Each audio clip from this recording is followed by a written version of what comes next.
Now, the drop in temperatures is a sure signal that winter is just around the corner, and one of the best defenses against seasonal illnesses is a robust immune system. So to chat to us more about the importance of immune system optimization during this time is Dr. Jacquelyn Schultz, who is a homeopathic practitioner. So Jackie, as we say, winter's just around the corner, and any time this period of year comes, everyone starts to sort of worry about getting the flu, getting colds, things like that. So why is it so important that we maintain or ensure that our immune systems are in an optimal state as we head into this time? So we actually built with the best system of defense in our body, which is our immune system.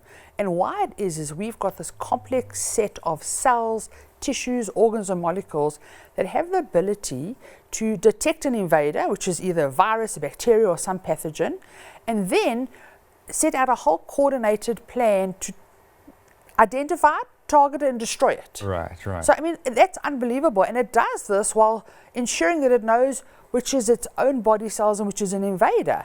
And by doing that the whole time in a healthy response where there's no other autoimmune illnesses in that, we have the best defense mechanism, which is our immune system, but you have to look after it. Absolutely. And that's our best way of treating any infection coming into the body. So Jackie, let's talk about flu. Colds, flus. I mean, there's a bit of a difference there. Well, there's quite a significant difference there. Also, flu is not just flu is flu is flu. And I think post-corona, we're all much more aware of the fact that flu, as we know it, is a coronavirus. So let's just get a bit more sense there of what the flu actually is and what it's doing to our bodies. So flu, or its proper term influenza, comes in multiple different strains. And the thing here is that there are constantly new strains evolving from major and minor changes. And with that, not only strains, you can get seasonal outbreaks and, like we said, pandemics. We generally have three types of influenza: influenza A, B and C, and then there are further subtypes depending on their surface protein. So it's quite a complicated process, and the different types of influenza will cause different symptoms. Okay. So if we now getting infected by flu, what is that process? What is it doing in our body? So as we inhale that virus, our body's going to mount an immune response, and that immune response is going to result in symptoms. But the problem is, people often say they've got the flu when they've got the common cold, because a runny, stuffy nose, bit of a sore throat and a cough is symptoms of a cold. But it's also symptoms of flu, but flu has other symptoms as well. So high fever, terrible body aches, such weakness and fatigue are a big part of flu, and flu is an all-over body experience. And you will get into bed, whereas with a common cold, you're not going to feel great, but you can kind of carry on with your normal daily duties. Right. Now, most people, their sort of reaction, you get sick. If it goes on for a couple of days, you decide you're going to go to the doctor, and often the process is symptom, antibiotic. Here we go. Is this the right thing to be doing for flu? I mean, where are the lines and what should we really be focusing on initially? So for me, this is a really important question. I get often asked this in practice.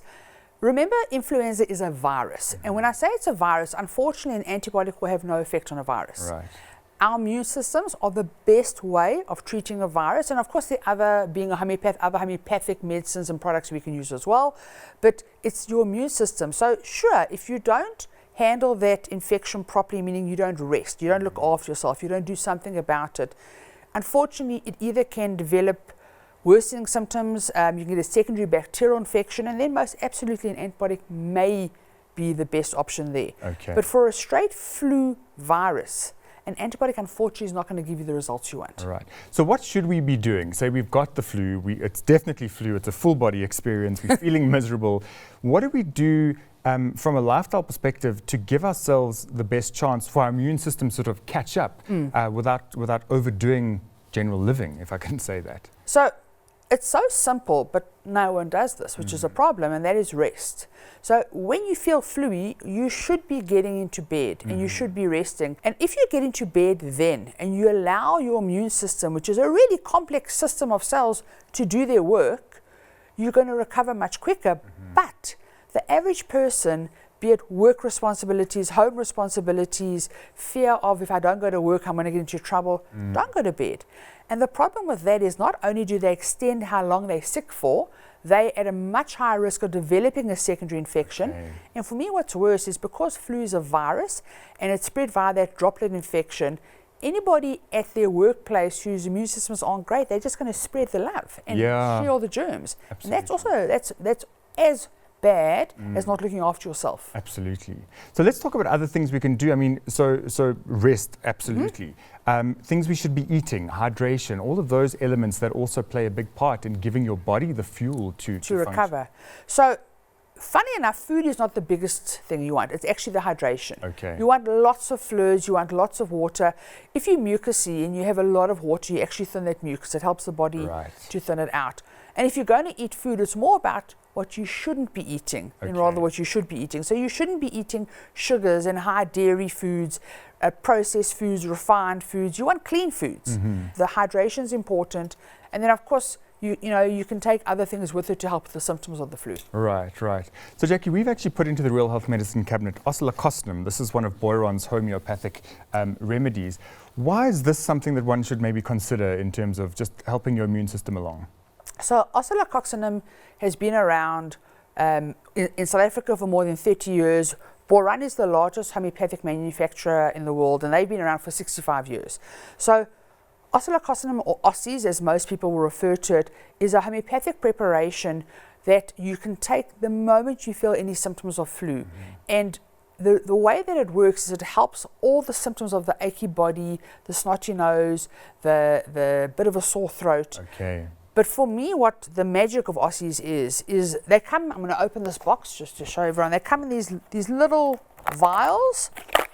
So you're going to get a sleeve of 6 little tubes or vials, and these little tubes inside have got hundreds of little granules. Okay. And the granules that are in here are literally, you can't count them, are what you're going to dissolve in your mouth. Right. Now, what we generally recommend to patients is the moment you feel any flu-like symptoms, as an adult, you'll dissolve an entire container of granules in your mouth.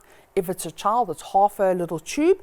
But we can also use it for infants, where you can just crush about a quarter of the tube into a powder, either dissolve it in water or put into their mouth. So for me, what's so nice is the safety profile is great because all ages can use it. Pregnant women, my elderly patients, and for me also really important is patients that have other chronic diseases, it's safe for them to use as well. So we generally suggest try start it as soon as possible. You're taking a dose, so the adult dose or the child, the infant dose, every 4 to 6 hours until you're feeling better. And then you just reduce it depending on how your symptoms are. And for me, the kind of security in prescribing it or suggesting it sometimes to my patients is there was a recent study published that showed that patients with chronic obstructive pulmonary disease who are very vulnerable to upper respiratory tract infections were put into a study where there was a control group and an experimental group, and the experimental group were given Aussies to take and the control group not. Those who took the Aussies had half the amount of upper respiratory tract infections.